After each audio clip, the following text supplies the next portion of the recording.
السلام علیکم ورحمۃ اللہ وبرکاتہ۔ وہ سعودیہ سے بار بار گھر کال کر رہا تھا۔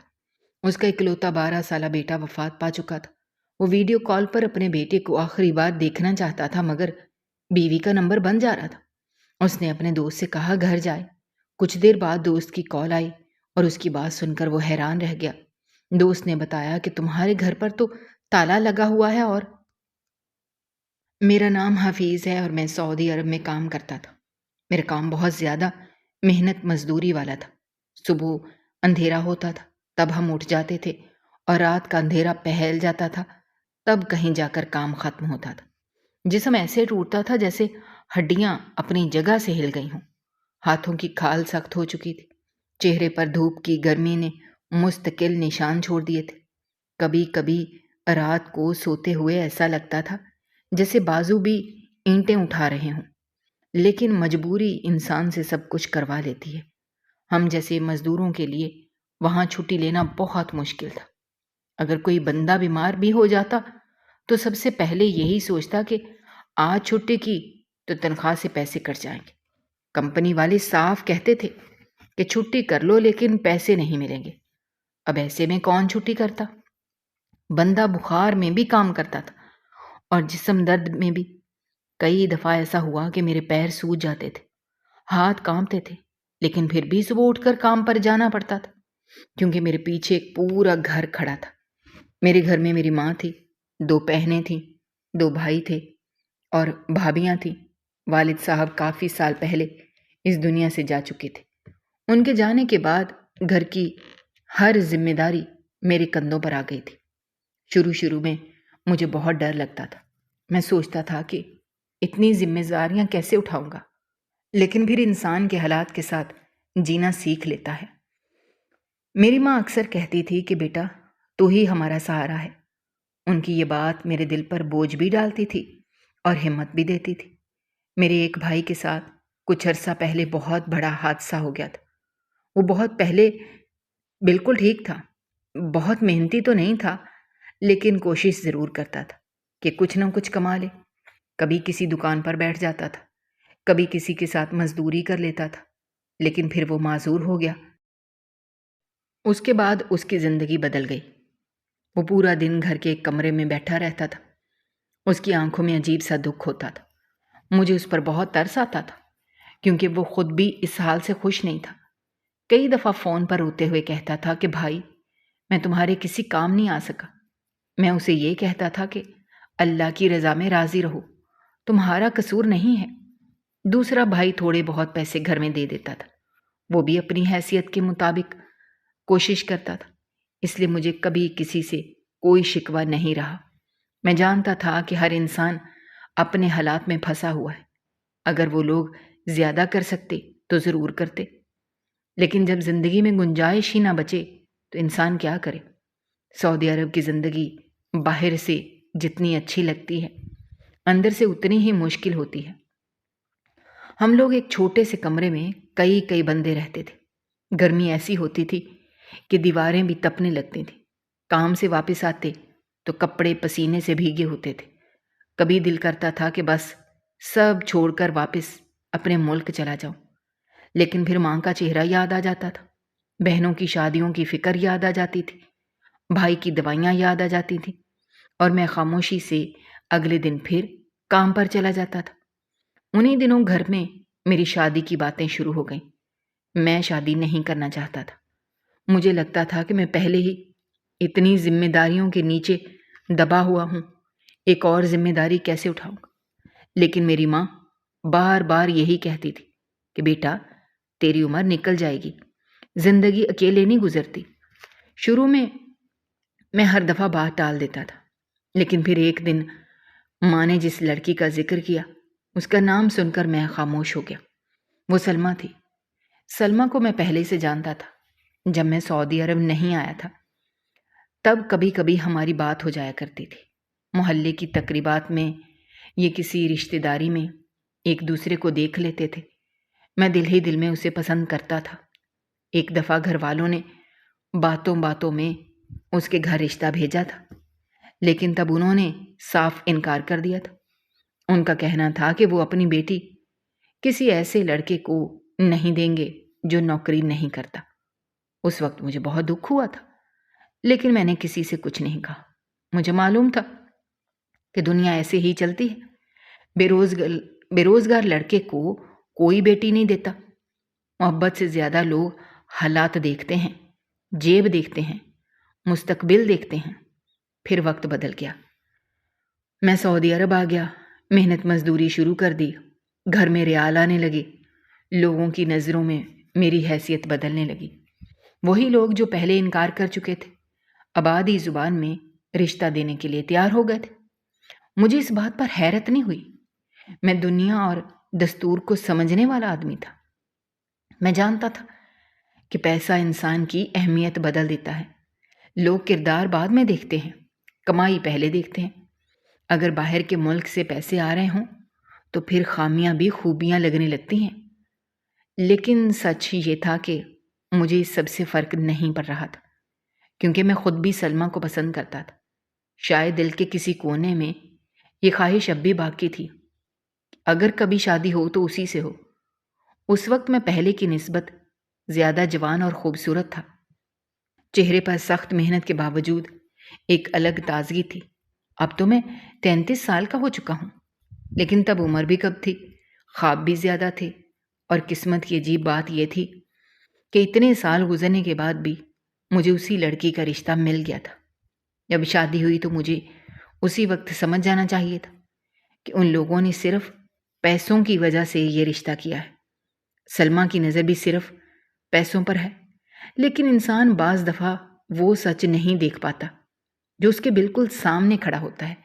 شاید میں بھی خوشی میں اندھا ہو گیا تھا، شاید مجھے لگ رہا تھا کہ محبت سب کچھ بدل دیتی ہے، لیکن بعد میں سمجھ آیا کہ کچھ لوگوں کے لیے محبت سے زیادہ اہم چیز پیسہ ہوتا ہے۔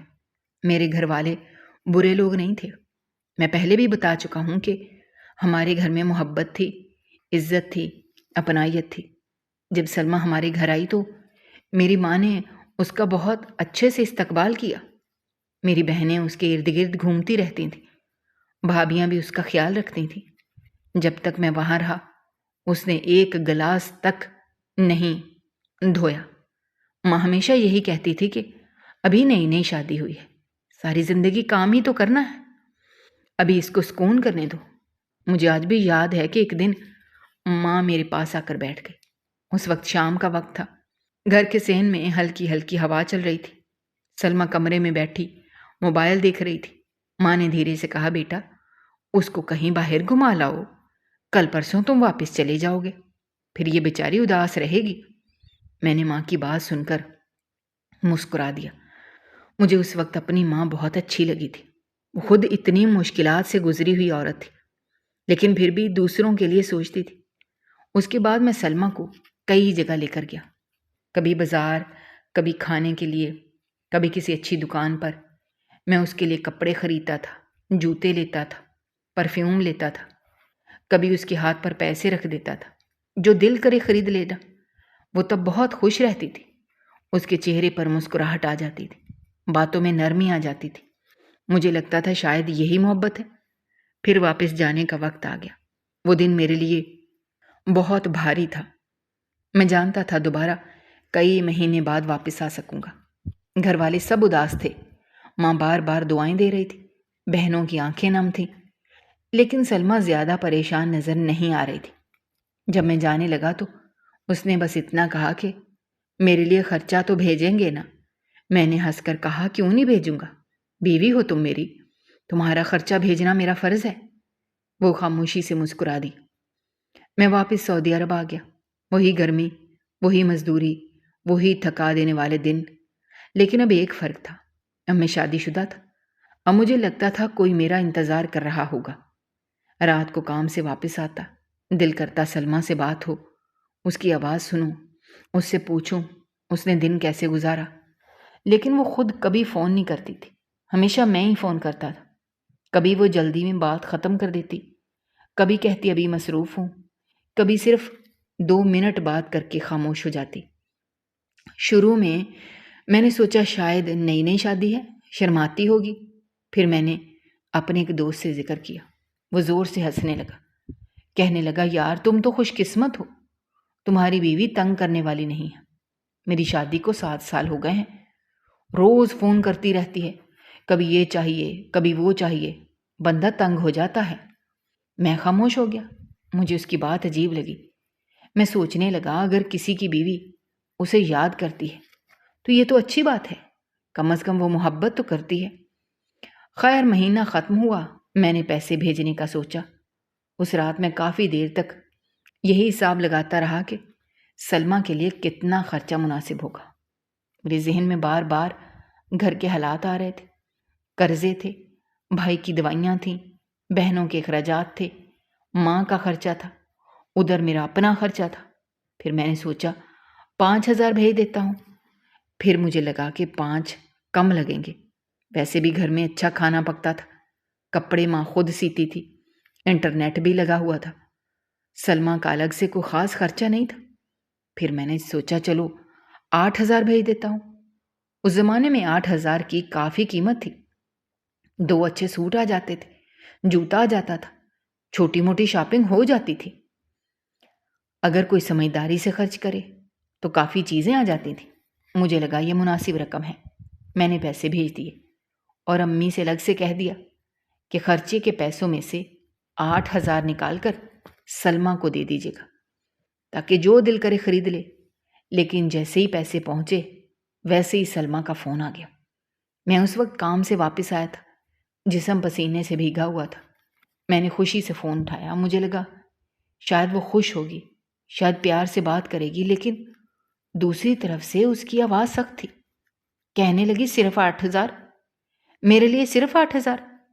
میں حیران رہ گیا۔ میں نے نرمی سے کہا تم نے پیسوں کا کرنا ہی کیا ہے؟ ابھی تمہاری ساری شاپنگ ہوئی ہے، بری کے کپڑے ہیں، جہیز کے کپڑے ہیں، اتنے سارے گفٹ ملے ہیں، 1-2 سال تک تو دلہن کو شاپنگ کی ضرورت ہی نہیں پڑتی۔ وہ فوراً بولی یہ کیا بات ہوئی، آپ میرے لیے تھوڑے زیادہ بھیجتے۔ میں نے ماحول نرم کرنے کے لیے ہنستے ہوئے کہا اچھا اگلی دفعہ پورے 10,000 بھیج دوں گا، اب خوش؟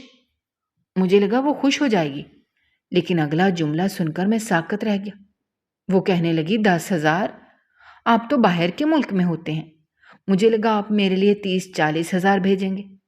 میرے ہاتھ سے موبائل تقریباً پھسل گیا۔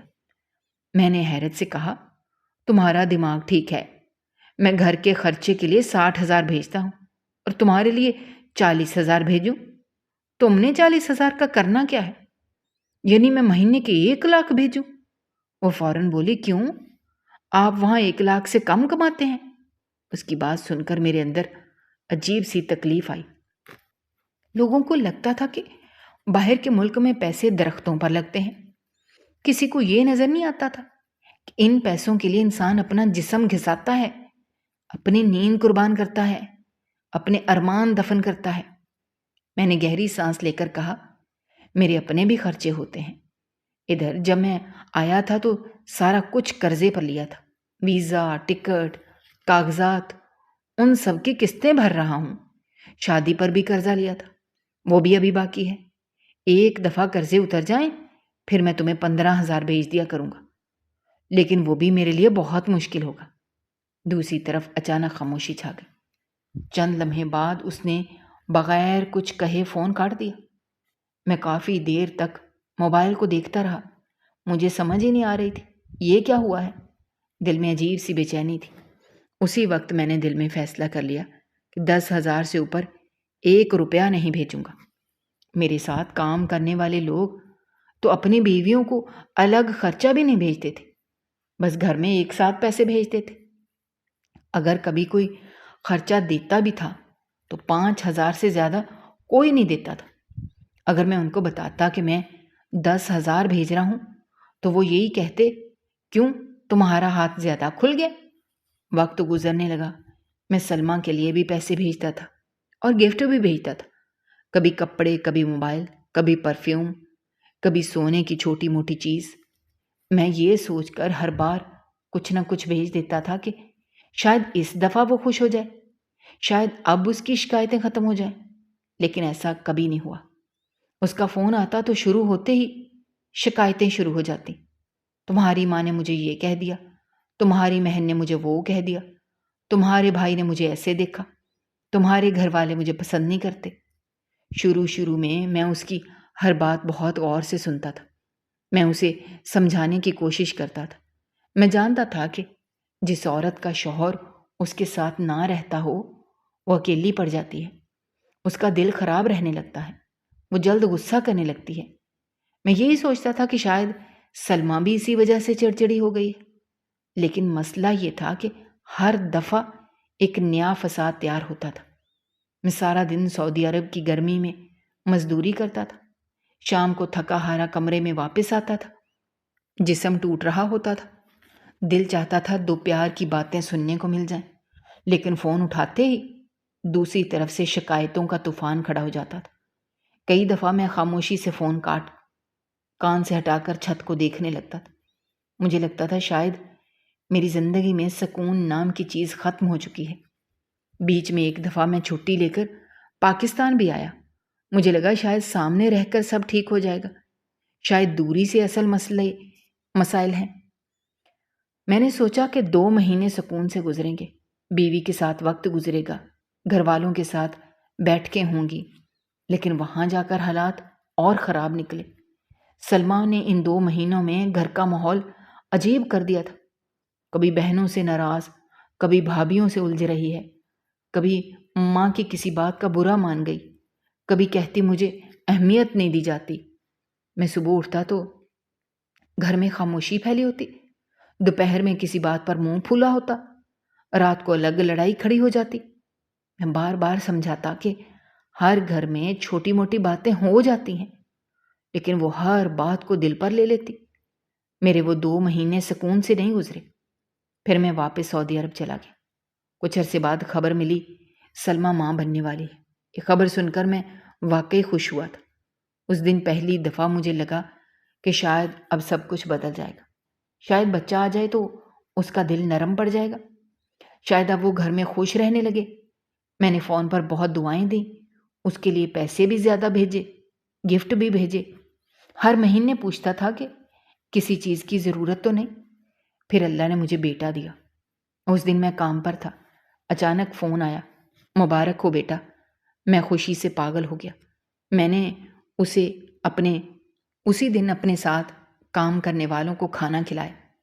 رات کو سجدے میں جا کر بہت رویا۔ مجھے لگا تھا کہ اب میری زندگی مکمل ہو گئی ہے، لیکن وہاں بھی سکون نہ ملا۔ کچھ دن بعد سلمیٰ نے پھر شکایتیں شروع کر دیں۔ کہنے لگی بیٹے کو کسی نے اچھا تحفہ نہیں دیا، میں بیمار تھی، میرے پاس کوئی نہیں بیٹھا، کسی نے میرا خیال نہیں رکھا۔ حالانکہ میں جانتا تھا میری ماں نے اس کا بہت خیال رکھا تھا۔ ماں رات رات بھر اس کے پاس بیٹھی رہتی تھی، بہنیں بچے کو سنبھالتی تھی، بھابیاں اس کے لیے کھانا بناتی تھی، لیکن سلمیٰ کی باتیں ختم ہونے میں نہیں آ رہی تھی۔ ان عورتوں میں سے تھی جو شوہر کے ساتھ رہتی تو ہیں لیکن ایسے جیسے رہنا نہیں چاہتی۔ ہر وقت چہرے پر ناراضگی، ہر وقت لہجے میں شکایت، ہر وقت دل میں کوئی نہ کوئی حساب۔ وقت گزرتا رہا، میرا بیٹا بڑا ہونے لگا۔ جب میں ویڈیو کال پر اسے دیکھتا تو دل خوش ہو جاتا تھا۔ وہ میری زندگی کی سب سے بڑی خوشی تھا۔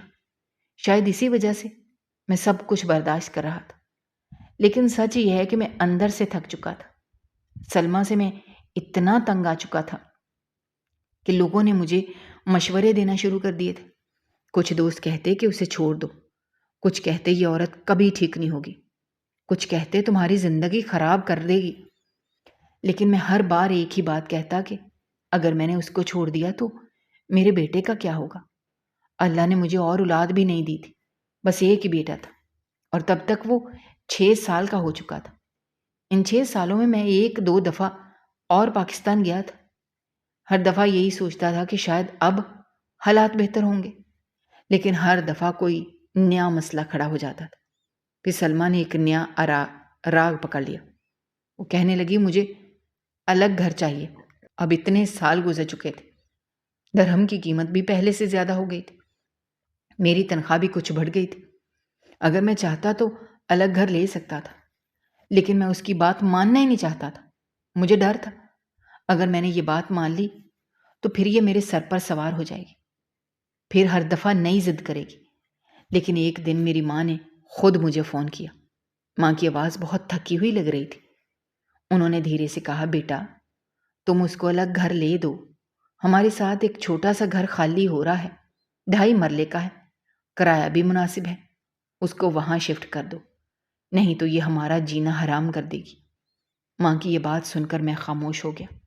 اس لمحے مجھے اندازہ ہو گیا کہ معاملات کتنے خراب ہو چکے ہیں، کیونکہ کوئی بھی ساس اپنی بہو کو خوشی سے الگ نہیں کرتی، خاص طور پر میری ماں جیسی عورت تو کبھی نہیں۔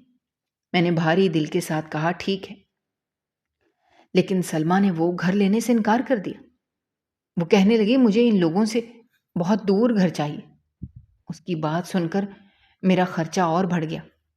اب مجھے 2 گھر چلانے تھے، ایک ادھر سعودی عرب میں اپنا خرچہ اور ایک پاکستان میں الگ گھر۔ میں جانتا تھا کہ اگر میں ہر وقت لڑائیوں میں پڑا رہا تو پاگل ہو جاؤں گا، اس لیے میں نے اس کی یہ بات بھی مان لی۔ میں نے سوچا چلو شاید اب سب ٹھیک ہو جائے۔ شروع میں واقعی کچھ سکون ہو گیا تھا، کوئی 1.5 سال تک وہ کافی ٹھیک رہی، نہ زیادہ شکایتیں، نہ روز جھگڑے۔ میں جب فون کرتا ہنس کر بات کرتی، کبھی بیٹے کی بات سناتی، کبھی گھر کی۔ میں دل ہی دل میں خوش ہونے لگا تھا کہ شاید اب زندگی سیدھی ہو رہی ہے۔ لیکن پھر اچانک سب کچھ دوبارہ ویسا ہی ہو گیا، وہی شکایتیں، وہی غصہ، وہی فساد، اور پھر سے میں اسی اندھیرے میں واپس چلا گیا جہاں سکون نام کی کوئی چیز نہیں تھی۔ وقت گزرتا گیا، دیکھتے ہی دیکھتے 5-6 سال اور گزر گئے۔ سلمہ اور میرا بیٹا الگ گھر میں رہ رہے تھے۔ میرا بیٹا اب اسکول جانے لگا تھا، اس کا نام احمد تھا۔ جب میں ویڈیو کال پر اسے اسکول یونیفارم میں دیکھتا تو دل عجیب سی خوشی سے بھر جاتا تھا۔ کبھی وہ بستہ اٹھا کر مجھے دکھاتا، کبھی اپنی کاپی، کبھی کہتا، ابو دیکھیں میں نے اسٹار لیا ہے۔ وہی ایک چیز تھی جو میری زندگی میں خوشی لے کر آتی تھی۔ باقی سب کچھ تقریباً ویسا ہی تھا جیسا شروع سے تھا۔ سلمہ کی شکایتیں، اس کی ناراضگیاں، اس کا ہر وقت کسی نہ کسی بات پر غصہ کرنا۔ فرق صرف اتنا پڑا تھا کہ اب مجھے ان چیزوں کی عادت ہو گئی تھی۔ انسان جب ایک ہی تکلیف سے سالوں برداشت کرتا رہے تو پھر وہ تکلیف بھی روزمرہ زندگی کا حصہ بن جاتی ہے۔ کئی دفعہ میں فون پر اس کی باتیں سنتا رہتا تھا اور میرا ذہن کہیں اور چلا جاتا تھا، جیسے اب دل نے لڑنا چھوڑ دیا ہو۔ ادھر گھر کے حالات بھی بدل چکے تھے، میری دونوں بہنوں کی شادیاں ہو گئی تھیں۔ جب ان کی رخصتی ہوئی تو میں سعودی عرب میں تھا۔ ویڈیو کال پر اپنی بہنوں کو روتے ہوئے دیکھ کر میری اپنی آنکھیں بھی بھر آئی تھیں۔ مجھے خوشی بھی تھی کہ میں نے اپنا فرض پورا کر دیا، اور دکھ بھی تھا کہ میں ان لمحوں میں ان کے ساتھ موجود نہیں تھا۔ میرے بھائیوں کے ہاں بھی بچے ہو گئے تھے، گھر میں اب بچوں کی آوازیں گونجتی تھی۔ پہلے جو گھر ذمہ داریوں اور فکر سے بھرا رہتا تھا، اب وہاں زندگی واپس آ گئی تھی۔ پھر ایک دن میری ماں بھی اس دنیا سے چلی گئی۔ وہ خبر سن کر جیسے میرے اندر کچھ ٹوٹ گیا تھا۔ میں آج بھی وہ رات نہیں بھول سکتا۔ میں سعودی عرب میں اپنے کمرے میں بیٹھا تھا، جب فون آیا، دوسری طرف سے چھوٹے بھائی کی روتی ہوئی آواز آ رہی تھی۔ اس نے بس اتنا کہا، بھائی امی چلی گئی ہیں۔ اس کے بعد مجھے کچھ یاد نہیں۔ میں کتنی دیر تک بیٹھا رہا، ایسا لگ رہا تھا جیسے سر کے اوپر سے سایہ ہٹ گیا ہو۔ میری ماں ہی تو تھی جو ہمیشہ میرا انتظار کرتی تھی، ہر فون پر دعا دیتی تھی، ہر بار کہتی تھی بیٹا اپنا خیال رکھا کرو۔ اب وہ نہیں تھی۔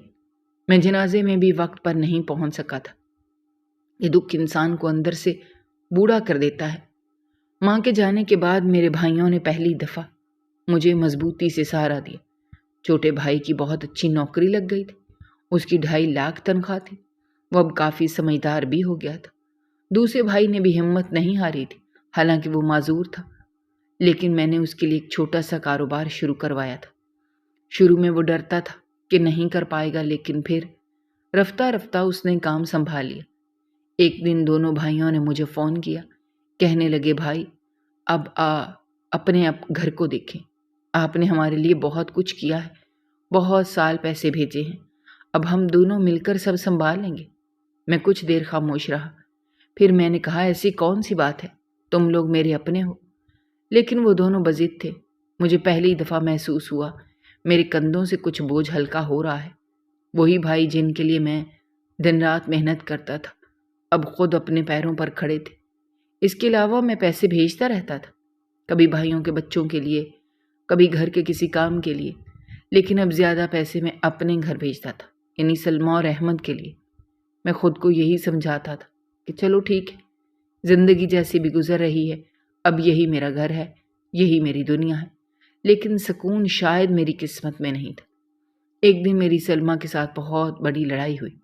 اس دن میں پہلے بھی بہت تھکا ہوا تھا، کام پر سخت گرمی میں مسلسل کئی گھنٹے کھڑا رہا تھا۔ رات کو کمرے میں واپس آیا تو اس کا فون آ گیا۔ شروع میں معمول کی باتیں ہوئیں، پھر اچانک وہ کسی بات پر بھڑک اٹھی۔ وہ زور زور سے بولنے لگی، تم نے میرے لیے یہ نہیں کیا، تم نے کبھی میرے ساتھ نہیں رہے، میری زندگی خراب ہو گئی۔ میں خاموشی سے سنتا رہا، پھر اچانک اس نے غصے میں کہا، میں تمہیں ایسی جگہ سے ذلیل کراؤں گی تم سوچ بھی نہیں سکتے۔ اس کی یہ بات سن کر میرے اندر برسوں کا غصہ ایک لمحے میں جاگ اٹھا۔ میں نے پہلی دفعہ سخت لہجے میں کہا، تم جب سے میری زندگی میں آئی ہو مجھے ذلیل ہی کر رہی ہو۔ دوسری طرف چند لمحوں کے لیے خاموشی چھا گئی، پھر اس نے فون کاٹ دیا۔ میں کافی دیر موبائل ہاتھ میں پکڑے بیٹھا رہا، لیکن سچ یہ ہے کہ میں نے اس کی بات کو زیادہ سنجیدگی سے نہیں لیا تھا، کیونکہ جب بھی ہماری لڑائی ہوتی تھی وہ اسی طرح کی باتیں کرتی تھی۔ کبھی کہتی دیکھ لینا، کبھی کہتی تمہیں پچھتانا پڑے گا، کبھی کہتی تمہیں سکون نہیں ملے گا۔ اس لیے اس دن بھی مجھے لگا کہ یہ روٹین کی لڑائی ہے، 2 دن بعد خود ہی ٹھیک ہو جائے گی۔ مجھے بالکل اندازہ نہیں تھا کہ اس دفعہ وہ واقعی کچھ ایسا کرنے والی ہے جس کا میں نے کبھی سوچا بھی نہیں تھا۔ اگلے دن میری زندگی مکمل بدل گئی۔ میں صبح کام پر جانے کی تیاری کر رہا تھا، کمرے میں ہلکی روشنی پھیل رہی تھی، باقی مزدور ابھی سو رہے تھے، میں نے ابھی اپنے جوتے پہنے تھے۔ اچانک فون بجنے لگا۔ اسکرین پر سلمیٰ کا نام دیکھ کر میں کچھ لمحے حیران رہ گیا، کیونکہ وہ اتنی صبح کبھی فون نہیں کرتی تھی۔ میں نے فوراً کال اٹھائی۔ دوسری طرف سے زور زور سے رونے کی آواز آ رہی تھی۔ میرا دل ایک دم دھڑکنے لگا۔ میں نے گھبرا کر کہا، کیا ہوا ہے؟ وہ بمشکل بول پا رہی تھی۔ پھر اس نے روتے ہوئے کہا، احمد اس دنیا سے چلا گیا ہے۔ میری سانس جیسے رک گئی۔ میں نے چیخ کر کہا، کیا؟ وہ مسلسل رو رہی تھی، کہنے لگی، احمد کا ایکسیڈنٹ ہو گیا، وہ ہمیں چھوڑ کر چلا گیا۔ میرے ہاتھ سے موبائل تقریباً گر گیا۔ مجھے ایسا لگا جیسے میرے کانوں نے غلط سنا ہو، دماغ سن ہو گیا تھا۔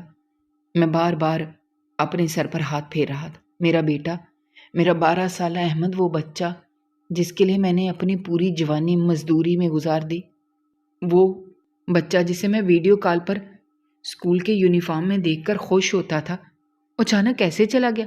میں پاگلوں کی طرح اٹھا، مجھے سمجھ ہی نہیں آ رہا تھا میں کیا کروں۔ بس ایک ہی بات دماغ میں گونج رہی تھی کہ مجھے واپس جانا ہے، ابھی جانا ہے، ہر حال میں جانا ہے۔ میں بغیر کچھ سوچے سمجھے ایئرپورٹ کی طرف نکل گیا۔ راستے بھر میرے ہاتھ کانپ رہے تھے، آنکھوں سے مسلسل آنسو نکل رہے تھے۔ میں بار بار احمد کا چہرہ سوچ رہا تھا، اس کی ہنسی کی آواز، اس کا مجھے ابو کہنا۔ ایئرپورٹ پہنچ کر مجھے پتا چلا کہ دنیا میں جنگ چل رہی ہے اور اس وجہ سے فلائٹس بند ہیں، کوئی پرواز نہیں جا رہی تھی۔ یہ سن کر جیسے میرے پیروں تلے سے زمین نکل گئی۔ میں وہیں ایک کرسی پر بیٹھ گیا۔ ارد گرد لوگ چل پھر رہے تھے، لیکن مجھے کچھ سنائی نہیں دے رہا تھا۔ میرے کانوں میں صرف ایک ہی جملہ گونج رہا تھا، احمد اس دنیا سے چلا گیا۔ میں نے فوراً سلمیٰ کو ویڈیو کال کرنا شروع کر دی۔ میں بس ایک دفعہ اپنے بیٹے کو دیکھنا چاہتا تھا، آخری دفعہ۔ میں بار بار کال کرتا رہا، لیکن وہ فون نہیں اٹھا رہی تھی۔ میں پھر کال کرتا، پھر بند، پھر دوبارہ۔ میری حالت خراب ہو رہی تھی۔ میں اتنا پریشان تھا کہ مجھے خیال ہی نہیں آیا کہ اپنے بھائیوں کو فون کروں۔ مجھے لگ رہا تھا وہ سب تو وہاں پہنچے ہوئے ہوں گے، جنازے کی تیاری ہو رہی ہوگی، لوگ جمع ہو گئے ہوں گے۔ میری آنکھوں سے مسلسل آنسو بہہ رہے تھے۔ لوگ مجھے دیکھ رہے تھے، لیکن مجھے کسی کی پرواہ نہیں تھی۔ میں صرف اپنے بیٹے کے بارے میں سوچ رہا تھا۔ ایک ہی اولاد تھی میری، صرف ایک، اور وہ بھی مجھ سے چھن گئی تھی۔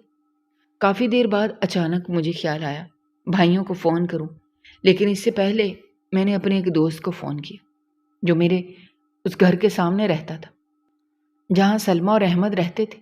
میں نے ہڑبڑاتے ہوئے کہا، بھائی ذرا جا کر دیکھ کیا ہوا ہے۔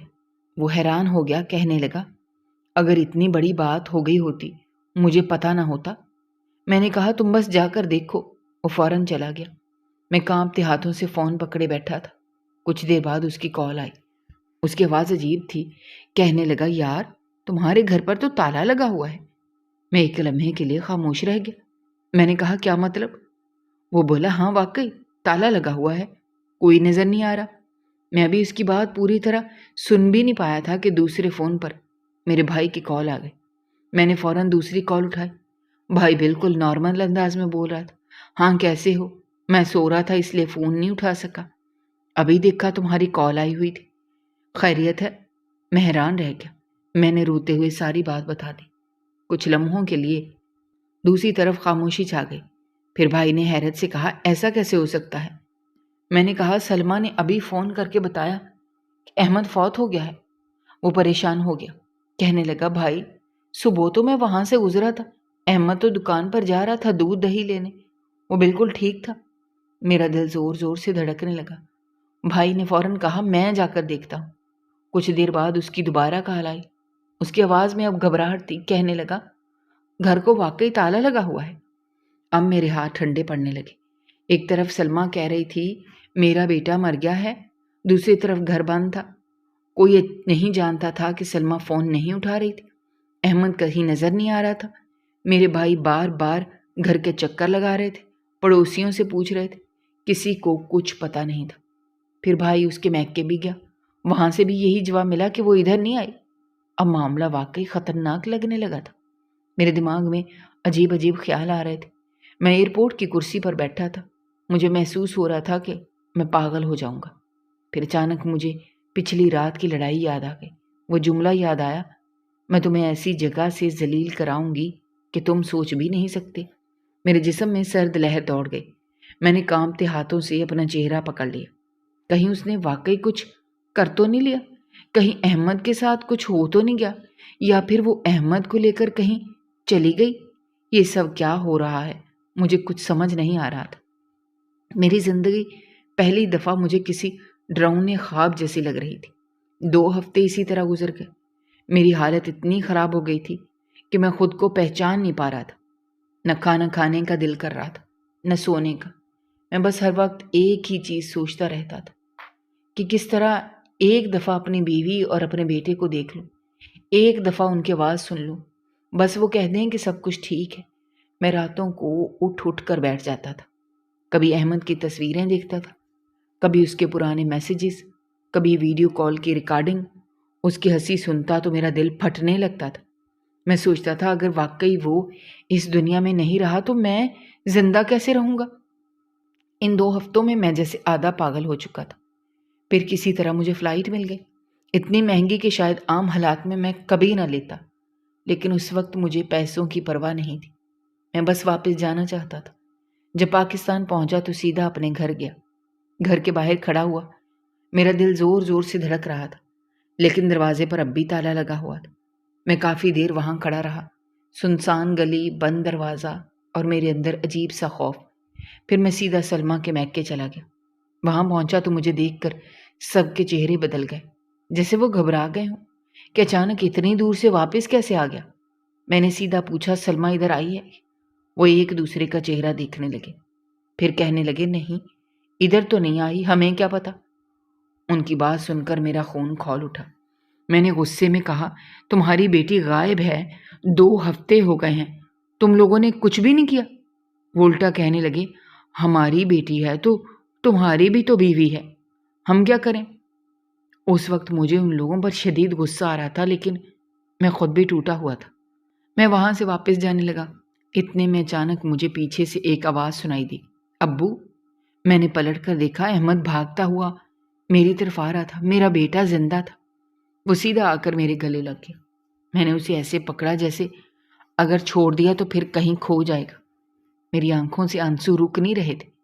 مجھے ایسا لگ رہا تھا جیسے 2 ہفتوں بعد میرے جسم میں دوبارہ جان آئی ہو۔ میں بار بار اس کا چہرہ دیکھ رہا تھا، اس کے بال، اس کی آنکھیں، اس کے ہاتھ۔ میں نے کانپتی آواز میں کہا بیٹا تم یہاں ہو، تمہاری امی کہاں ہیں؟ وہ معصومیت سے بولا ہم تو پچھلے 2 ہفتے سے یہاں رہ رہے ہیں،